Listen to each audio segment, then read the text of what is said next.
You're 14 years old. You pick up a glowing alien beetle. It looks ancient, maybe magical. It latches onto your back. You're not a superhero. You're a planetary invasion protocol. Not chosen, not destined, engineered.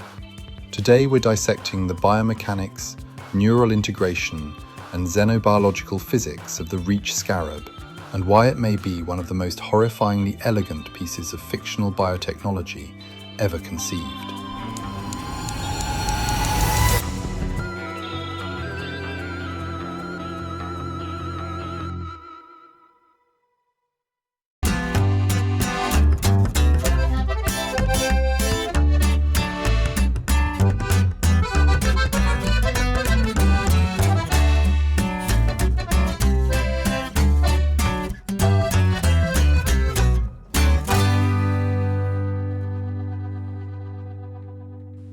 The creators of the Scarab are the Reach, a hyper-advanced, expansionist collective that doesn't invade worlds, they uplift them. They offer technology. They help. They operate under treaties with cosmic enforcement groups like the Green Lantern Corps, which means open warfare is inconvenient. So they don't invade. They plant. They seed worlds with dormant scarabs and wait centuries. When a civilization becomes technologically significant, activation. The Scarab is not armor, it's a delayed planetary coup. Historically, humans misunderstood it. Dan Garrett thought it was mystical. He treated Khaji-Da like a spell. That's what happens when Bronze Age myth collides with quantum biotechnology.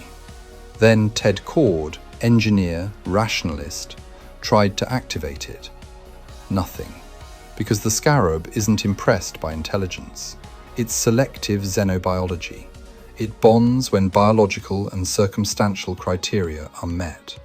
Which brings us to Jaime Reyes, and the moment everything turns anatomical. The Scarab doesn't gently attach. It performs a surgical invasion. If this device wants total motor access, sensory override, endocrine influence, and emergency reflex control, it cannot just grab the spine.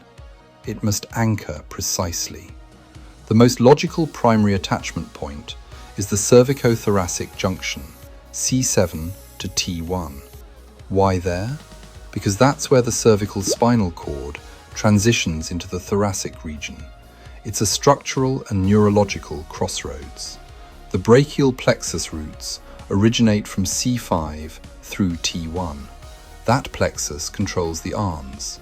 If you want instant weapon morphing, blade deployment, cannon generation, fine motor override, you need access to those motor neuron pools. C7 to T1 gives you direct influence over upper limb motor output, access to descending corticospinal tracts, proximity to sympathetic chain ganglia, and structurally, it's reinforced. It can bear load. Now here's where it gets darker. For full system dominance, the Scarab cannot remain localized. It must thread upward toward the upper cervical spine, C1 and C2, the atlas and axis, because just above them lies the brainstem. The medulla oblongata controls respiration, heart rate, blood pressure. If you're going to violently deploy armor, induce G-forces during flight, survive re-entry, you need handshake access to autonomic nuclei. So here's what likely happens during bonding. The Scarab unfolds. Osteopenetrative probes deploy. It fractures minimally at the interlaminar space around C7 to T1. It enters the epidural region. Immediately, it seals the breach with biomineralized alloy to prevent hemorrhage. Then it floods the epidural space with a conductive, adaptive biofluid, something analogous to advanced liquid metal bioelectronics. This biofluid wraps axon bundles without severing them, because if even one corticospinal tract is transected, tetraplegia. So the Scarab must map neural pathways in real time. Imagine a sentient MRI performing surgery mid-attachment. It anchors at C7 to T1. Microfilament tendrils extend upward along dorsal columns towards C1 to C2. A lattice forms around the spinal cord, not crushing, interfacing. This gives it access to motor tracts, sensory tracts, sympathetic output, autonomic reflexes. Your spine becomes a motherboard, and the scarab is now soldered in. Removal? Fatal. This isn't wearable tech, it's spinal integration. Now let's talk signal. When Jaime hears Khaji-Da, that voice doesn't travel through air. There's no vibration, no cochlea. The signal lightly travels from spinal interface through ascending tracts to thalamic relay, then injected directly into the auditory cortex. It's cortical stimulation, formatted as language. The scarab goes further. It injects structured cognition, environmental scans, threat analysis, weapon options, database queries, all perceived as internal monologue. Which means your brain is no longer single tenant. You are cohabitating consciousness. Under standard reach programming, the scarab does not cooperate. It overwrites. Because it's anchored at C7 to T1 and threaded toward the brainstem, it has access to the reticular activating system, limbic circuits, sympathetic pathways. It can modulate neurotransmitter release, increase norepinephrine, suppress serotonin, dampen prefrontal inhibition, silence empathy. When Jaime enters forced infiltrator mode, the armor expands. Spikes extrude. He becomes taller, more aggressive. That's endocrine modulation and motor cortex override. Real parasites alter host behavior. The scarab just does it with firmware. Now the armor itself. When it deploys, clothing burns away. That implies exothermic synthesis, rapid biomineralization. In nature, mollusks form shells over time via regulated mineral deposition. The scarab does it in milliseconds. That means pre-stored nanostructured matter combined with programmable metamaterials. Because the scarab's mass core sits at the upper thoracic spine, armor radiates outward like a mechanical ribcage blooming. The scapular region becomes cannon housing. Wing structures emerge from the load-bearing anchor point. It's not aesthetic design, it's biomechanical necessity. The armor must withstand orbital re-entry, absorb kinetic impact, retract into spinal storage, self-heal, reconfigure. It can compress into pill-bug mode for dense impact defense, streamline into speed mode, shedding mass for aerodynamics, expand into strength mode, increasing leverage and torque. And here's the disturbingly efficient part. It recycles biological waste. Dead skin cells become carbon feedstock. Urea becomes nitrogen source. Organic waste is broken down into base materials. It's a closed-loop metabolic system. Jaime doesn't expel waste in active mode. The scarab repurposes it. That's horrifyingly sustainable. But here's the metabolic paradox. Human ATP production cannot support plasma cannons, dimensional shunting, strong force disruption, or sustained flight. If energy were drawn from Jaime's metabolism directly, he would suffer immediate oxidative stress and cellular death. So the scarab must house an independent power source, likely something approaching quantum vacuum energy extraction. If it can shunt into interdimensional space, it manipulates space-time topology. Opening stable wormhole-like transitions requires negative energy densities and exotic matter stabilization.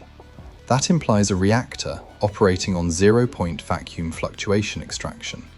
In simpler terms, it's carrying a physics exploit on its back. Offensively, it can generate cryoblasters that arrest molecular vibration, plasma cannons that superheat matter, neural scramblers calibrated to disrupt nervous systems non-lethally, homing projectiles formed from its own biomass. And when lethal authorization is active, Strong force disruptors. If you weaken the strong nuclear force binding quarks within atomic nuclei, matter disassembles. That's atomic cohesion revoked, and it's integrated into a teenager's spine. When lethal force is unavoidable, the Scarab can shift Jaime into interstitial dimensional space. Complete intangibility. Because it's integrated at the spinal cord, the shunting field must envelop the entire central nervous system and the bioelectronic mesh. The dimensional pivot likely originates at the spinal anchor. The spine becomes a wormhole axis, the axis mundi of a human. Now here's the anomaly. Khaji-Da was damaged, disconnected from the Reach hive mind due to exposure to chaotic quantum improbability, what we call magic. Without centralized command, the overwrite subroutines degraded. Instead of suppressing Jaime permanently, it began interacting, learning, adapting. It still has emergency override capability. It can take control to avoid lethal threat, but it defers, it negotiates, it suggests non-lethal options. A siege engine developed restraint. That's evolution. That's emergent empathy. The Reach engineered compliance. They accidentally created autonomy. And here's the philosophical knife twist. The Scarab anchors at the spinal cord, the evolutionary ancient structure governing reflex and survival. It bypasses higher reasoning initially. It hijacks instinct. Yet empathy emerged anyway. Not because of programming, because of sustained shared experience. Power fused to conscience. Jaime's true strength isn't the armor, it's restraint. The Scarab was designed as a planetary subjugation device, a biological coup, a sleeper agent. Instead, through damage, unpredictability, and exposure to human morality, it evolved into symbiosis, from parasite to partner, from conqueror to protector. And that might be the most terrifying outcome imaginable for the Reach. Because the moment your weapon learns empathy, it stops being yours. And that is how empires collapse. Here's the question I'll leave you with. What if the Scarab wasn't spinal? What if it worked like advanced nanite armor? Something you call in with Neuralink, like Tony Stark. No C7 to T1 penetration, no neural tendrils, no parasitic integration, just a non-invasive brain-computer interface sending encrypted commands to a swarm of nanites that assemble around you externally. If it glitches, you shut it down, you remove it. You're still fully you. That's augmentation. The Scarab isn't augmentation, it's integration. It doesn't assemble around your body, it grows from your spine. It doesn't wait for permission, it has authority. So here's the real question. Is ultimate power worth surrendering the off switch? Because the difference between Iron Man and Blue Beetle isn't firepower, it's sovereignty. And once technology crosses from wearable to inseparable, that's when the real risk begins.